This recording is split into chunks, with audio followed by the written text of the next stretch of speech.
Láid as amháin, bhí Patrick agus Rachel ag sugraí leistin na taobh an buai.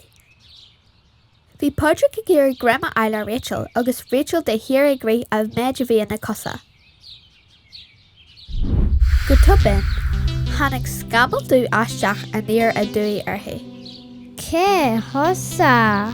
Is breg lagan de Dochreidte hu? Is me sé a whistle Dochreidte? Is me sé A duine usa le planet Jarrag? Is cuma go dé a hagann se bhórm ach Mícheál an taine matá orm.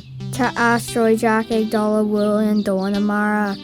Ní mór dúin dul anis ghlach leis cumarsaide agus rudaigh ina curí as aithniú agus mala ceann mór.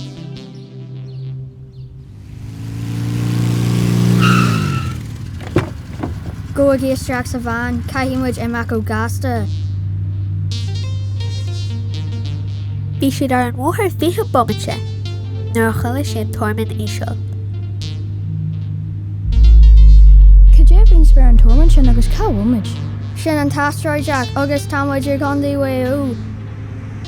Gasta feigeí amach na magneid. Magneid? Tá sin éhar málaí. Bhí Mícheal agus na pháistí ag arcar an spéir ar an astaróideach óhar a bhí a tarnaigh go gasta ina dro. Wow! Janagí ré, díirgí ar an spéir, 3, 2, 1, go! Bethar an astaróideach an ró Rabhadh ach bhí sé fós ag tarlaint go talú. Caithimid é shábháil a réis, 3, 2, 1, go! Shábháil na pháistí an astaróideach ar réis agus phleasc siad arás sa spása. Theas siad ag arcar i gcéadaí níos lú go dtí gur imí sé amachchas na atmosfér.